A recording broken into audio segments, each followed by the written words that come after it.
Tesla releases data from a car crash after a Chinese car owner accuses the company of a brake system failure. $120 million worth of trade secrets stolen by a Chinese chemist. They were taken from US-based companies like Coca Cola. China's most famous tech billionaire is evading the public eye. A comment he made nearly 10 years ago is now in the spotlight, as it seems to have predicted his own fate. Former U.S. President Trump is warning the Biden administration not to push Russia toward a Chinese partnership. He says the two may pose an even greater threat to America if allied together. And Australia has canceled 2 infrastructure deals with Beijing. Authorities there cite the country's national interests, but Beijing says the action has wronged China. Welcome to China in Focus. I'm Tiffany Meyer. Electric car maker Tesla is releasing data on a car accident involving one of its vehicles. The move follows an incident at the Shanghai Auto Show. On the first day of the Shanghai Auto Show, a Tesla owner made a scene by climbing on top of a Tesla Model 3.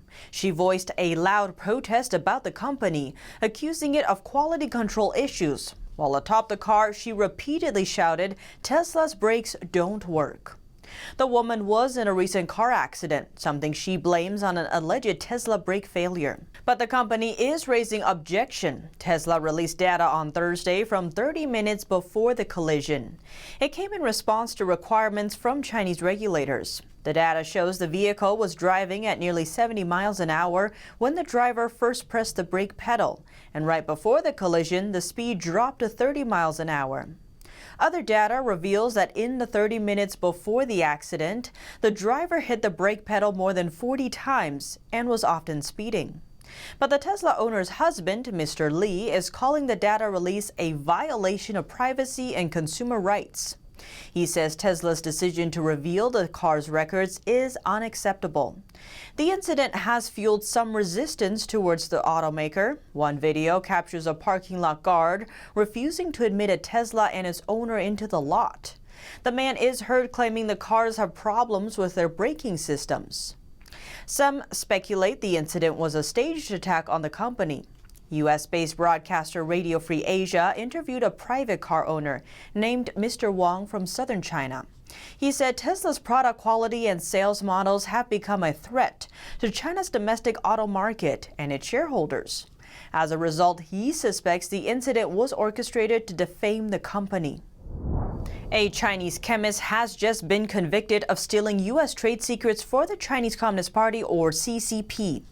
As per the Justice Department's press release, the stolen secrets amount to nearly $120 million. The chemist stole from a number of American companies, including Coca Cola. The Justice Department says the Chinese regime is rewarding the theft of U.S. trade secrets. Liu Xiaorong was found guilty by a U.S. federal court on Thursday, following a 12-day trial. The court concluded that the intent behind the theft was to benefit the Chinese Communist Party. Photographs of her were not released. The stolen trade secrets relate to the chemical formula known as bisphenol A-free, or BPA-free. Until recently, BPA was used to coat the inside of beverage cans to help minimize flavor loss. The formula cost close to $120 million to develop. She had stolen the formula back when she worked for Coca Cola and other chemical companies. As an employee, she was directly involved with research and development of BPA technology. She handed the information over to Chinese companies, which then adopted the technology in their own manufacturing. Liu Xiaorong is a naturalized U.S. citizen born in China. She received her Ph.D. in polymer science and engineering at Lehigh University in Pennsylvania. She is scheduled for sentencing this November. Senators Ted Cruz, Marco Rubio, and 3 House Republicans are introducing a new bill. It aims to block China and other adversaries from buying land near U.S. military bases. If passed, the bill would prevent Communist China, Russia, Iran, and North Korea from buying land within 100 miles of any U.S. military installation or within 50 miles of any military area on U.S. soil. It would also allow the Department of Defense to block construction in areas under investigation. Senator Cruz said the bill ensures regimes like the Chinese Communist Party don't have the ability to intercept and disrupt military activities. The move follows a report from U.S.-based media outlet Foreign Policy. It says a Chinese company was buying up land near a military base in Texas. Coal and gas company Guanghui Energy has reportedly purchased 9 ranches in Texas. Its owner, Sun Guangxing, is the richest man in China's controversial Xinjiang region.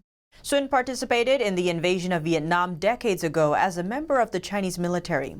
Guanghui's website says Sun is a member of the Chinese Communist Party. The company said it would use that land to develop a wind energy farm. But U.S. lawmakers fear the Chinese regime could use this facility for spying and economic warfare. Is Russia an ally or an enemy for Beijing? The U.S. has a growing strategic interest in this question. An analyst dissects the issue for us. NTD's Penny Zhou has the details.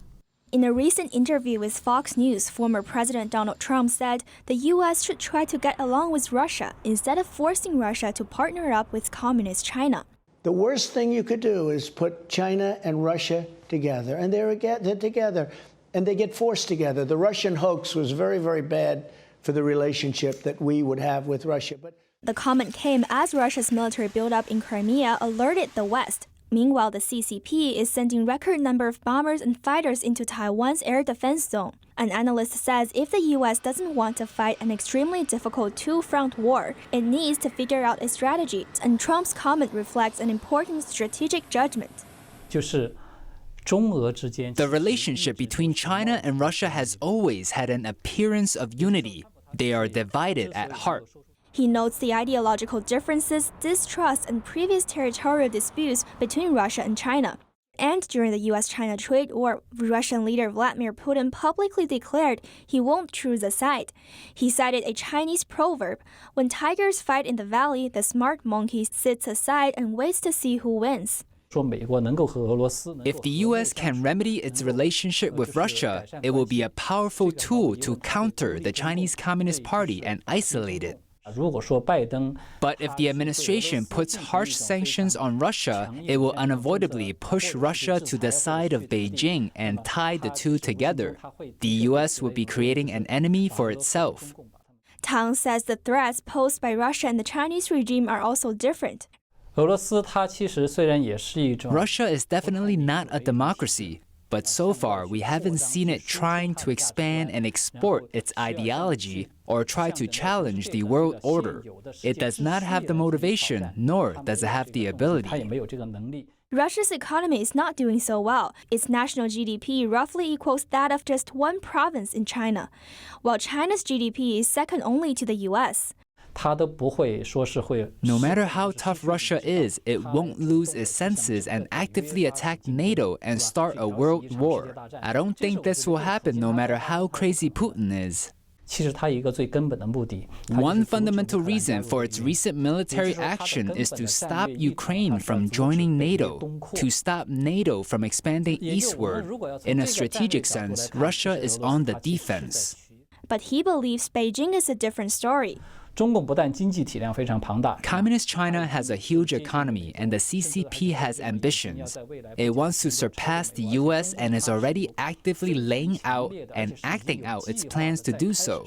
The regime wants to export its totalitarian system to the world. In this sense, it's a bigger threat than Russia. Tang goes on to say if the CCP successfully annexes Taiwan by force, its warship can enter the Pacific Ocean freely and threaten U.S. territories in the Western Pacific. Ballistic missiles from its submarines may be able to strike the U.S. continent. Therefore, Tang stresses that the U.S. needs to figure out the delicate balance between dealing with Russia's threats and avoiding pushing it to Beijing's side. Penny Zhou, NTD News. One of America's top authorities on human rights is urging officials to not attend the Beijing Olympics. On Wednesday, the U.S. Commission on International Religious Freedom recommended that the Biden administration make a public statement. It urged the White House to say that U.S. government officials won't attend the Games if Beijing's crackdown on religious freedom continues. The recommendation came as part of the Commission's annual human rights report. Accusations have been mounting that authorities are mistreating Uyghur Muslim minorities in China. UN rights experts say at least 1 million Uyghurs have been detained inside camps in China's Xinjiang region. Reported mistreatment includes torture, political indoctrination, forced labor, and forced sterilizations. The US, Canada, and other countries have labeled what's happening as genocide. The report also asked U.S. officials to impose sanctions on those involved in Uyghur abuse. The Religious Freedom Commission's yearly report reviews global human rights. It is responsible for looking into the facts and circumstances of religious freedom violations worldwide. The CCP is believed to be advancing the production of nuclear weapons. But by how much exactly? The U.S. Pentagon believes that Beijing is expected to at least double its number of nuclear warheads over the next decade. Some estimates put Beijing's number of nuclear warheads in the low 200s. But last year, a Sweden-based research institute estimated that Beijing had 320 nuclear warheads as of last January. The head of the U.S. Strategic Command is also warning that Beijing's nuclear weapons are increasing at an unprecedented rate. He says the regime is developing a new generation of nuclear power facilities. They could produce large amounts of plutonium, a chemical that could be used to make even more nuclear weapons. The Pentagon official adds that the Chinese regime is developing fast nuclear reactors. That means it will have a lot of plutonium at its disposal. The Chinese regime is expected to roll out its first fast reactor in 2023. China's most famous tech billionaire is evading the public eye, but recently a video of a comment he made nearly 10 years ago has sparked attention online. Jack Ma is the founder of Chinese shopping giant Alibaba Group. In a video from 2012, he said, "I feel that Chinese entrepreneurs cannot come to a good end." He added that there may be a few lucky ones, but described them as very rare. The 10-year-old comment seems to have predicted his own fate. A series of events starting last November seem to suggest he isn't one of the lucky few. Financial services firm Ant Group is an affiliate of Alibaba, also founded by Ma. The company was dealt a heavy blow in November of last year when Beijing blocked it from getting listed on the stock market. The move was widely considered retaliation over Ma's past criticism of China's financial system. But the downward spiral didn't stop there. Regulators recently slapped Alibaba with an unprecedented financial penalty, totaling nearly $6 billion. According to Reuters, multiple sources revealed comments from China's regulators and central bank last week. They reportedly summoned Ma to discuss the possibility of his withdrawing from Ant Group. For Ma and others, being a Chinese tycoon appears to come with a number of unintended risks. About 1/5 of them have been or are in prison, including a few who used to be among the country's richest men. Others have faced investigations or suppression from the communist regime. Now we look to the largest peaceful protest in modern Chinese history, but the event was later used by the Chinese regime to justify the bloodiest crackdown. A participant who went face-to-face with China's top leader that day spoke to NTD's Penny Zhou about a rare moment in Chinese history. Exactly 22 years ago, the Chinese Communist Party, home to one of the largest military forces on earth, felt threatened. That's by a group of Chinese people sitting or standing in silence.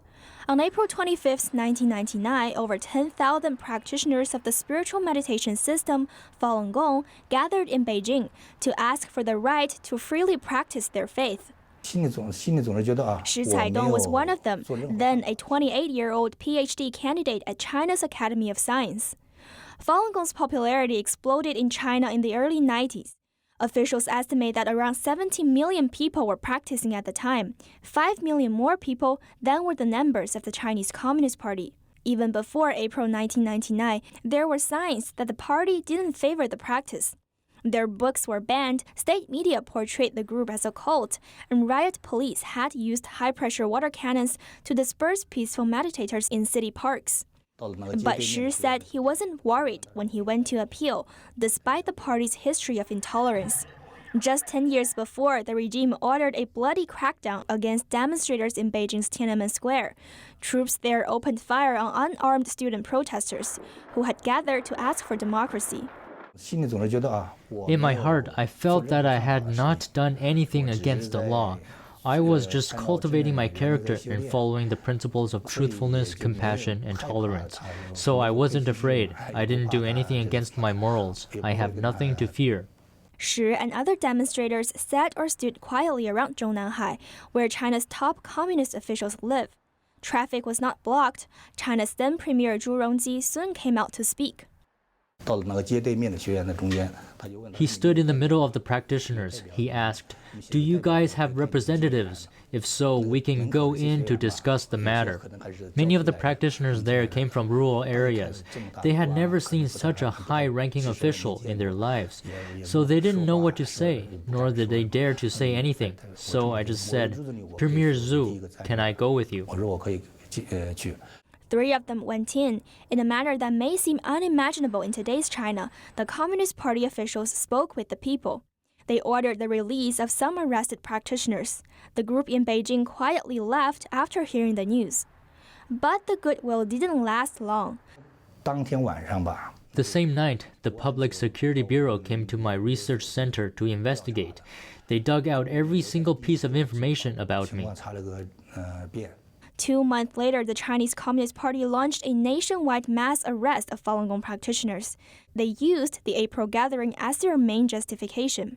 State media claimed the demonstrators had surrounded and attacked the government compound, even though in reality, zero violence occurred. Shi was later sent to a re-education camp. Inside, police tortured him and forced him to renounce the practice. He fled to the U.S. in 2002. Many were less lucky.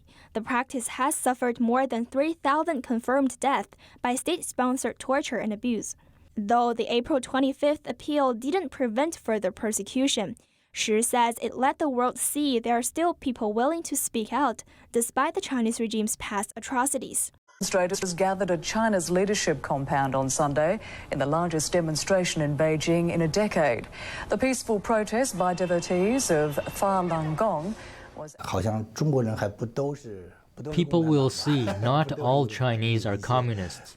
Even though society is getting more complicated and morality is in decline, people with good thoughts will see that there are still kind people and people who insist on doing righteous things.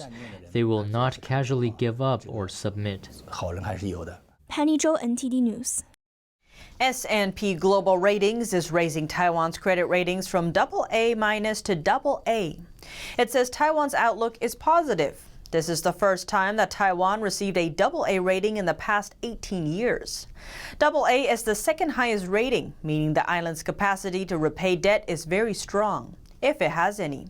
The highest rating is AAA. The rating company estimates that Taiwan's economic growth will be robust over the next 3 years. Taiwan's export-oriented, tech-reliant economy is booming during the pandemic. This is because more people are working and studying from home, and the demand for laptops and tablets is increasing. Plus, the island is keeping the CCP virus under control. Last February, the Taiwanese government banned foreign nationals who have traveled to Communist China from entering the island. As of Friday, only 11 people died of the virus across Taiwan. S&P warned that it might lower the ratings if Taiwan-China relations worsen suddenly. The Chinese regime's military has ramped up its aggression in the Taiwan Strait recently. Taiwan's defense ministry has published photos of Chinese aircrafts approaching the island almost every day in April. The UK Parliament unanimously declares the Chinese regime is committing genocide against Uyghurs.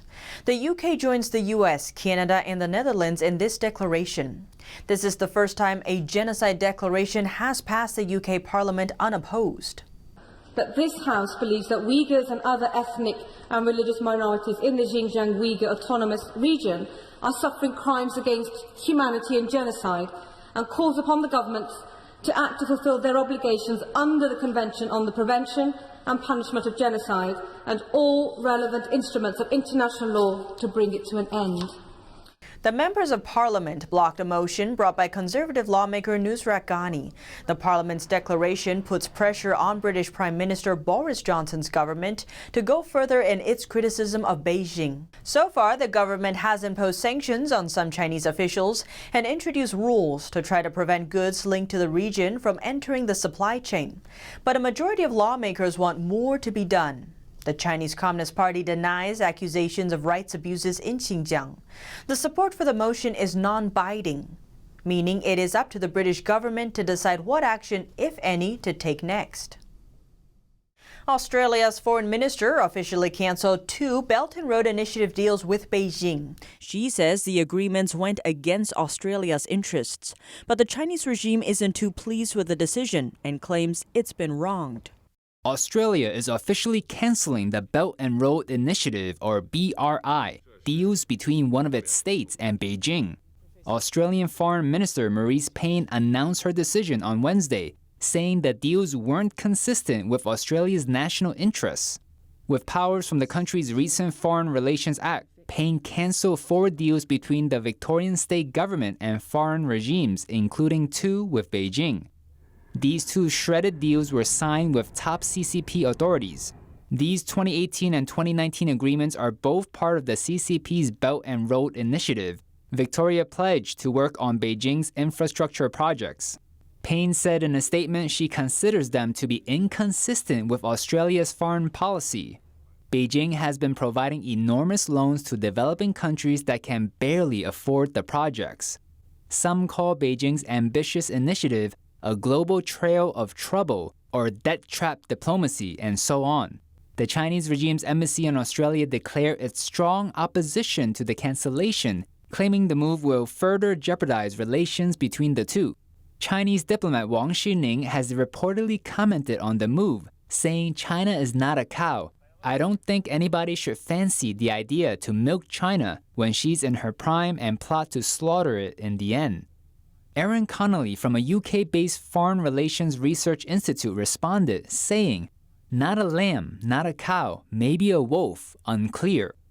Another reply says, Chinese diplomats just gradually listing off all the farm animals China is not.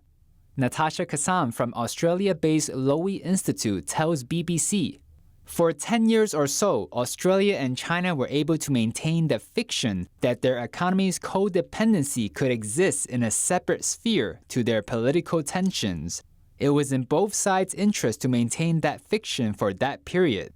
Tensions between the two sides rose when Australia started to look into foreign interference in domestic politics in 2016. Then Australian Prime Minister Malcolm Turnbull ordered an investigation into this matter and said Beijing is the main concern. An intelligence source says there has been infiltration at every layer of the Australian government, and tensions rose even further in recent years. Australia repeatedly criticized Beijing for its handling of human rights issues in Hong Kong and Xinjiang. Last year, the Australian government demanded an independent investigation into the origins of the CCP virus. This also irritated Beijing, and it reacted quickly. Since last May, the Chinese regime's Ministry of Commerce has called off or sanctioned exports of Australian barley, beef, coal, among other products. Professor James Lawrenson from the University of Technology, Sydney, predicts that relationships between the two countries will move forward in an unstable manner. This is because, he says, China wants Australian products and they want them badly. Reports from Friday say that Australian grapes are caught in the middle. In China, customs clearance for Australian grapes was delayed for 5 to 10 days. The chief executive of Australian Table Grape Association tells Reuters that the delay doesn't happen in other countries. Many believe this is a sign of rising tensions between Australia and Beijing. Now we turn to the Balkans, where Montenegro has asked the European Union for help. Its plea comes because of the debt it owes to China after it partnered with Beijing for a national highway project. The EU says it won't pay off the debt, but can help the country complete the project. The $1 billion loan from Beijing is almost 1/5 the total size of Montenegro's economy. The highway project is part of Beijing's Belt and Road Initiative, a global infrastructure effort. Under it, China partners with foreign nations, often with small or developing economies. Chinese investment loans and workers are then sent overseas to fund construction projects there. But the process often traps smaller countries in major debt and expands Beijing's foreign control. A UK-based China specialist says U.S. President Biden and British Prime Minister Boris Johnson are in talks about creating an alternative aimed at countering the Belt and Road Initiative. It would be sponsored by G7 nations that enjoy freedom instead of communist China. Whereas Western countries in the past were principally concerned through their development budgets in poverty alleviation, increasingly it's taking a geopolitical tilt. And it's having to because what the West is doing isn't occurring in a vacuum. Other countries are out there trying to bribe and buy off smaller countries in order to get their will around the world. Armstrong says the free world option would help developing countries avoid getting caught up in bad contracts with China, as is now the situation for formerly communist Montenegro. When China comes offering these funds that are attractive, they're seemingly free to begin with, that hold the offer of rapid economic progress and development, you can forgive countries for taking them. But of course, China never gives anything freely. Armstrong says if Montenegro defaults on their first Chinese loan repayment in July, it will face serious consequences. Under Chinese law, defaulting would give Beijing a significant real estate presence in Europe. He adds that the EU should help, even if it's costly. And that's all for today's China in Focus. Thanks for watching and see you next time.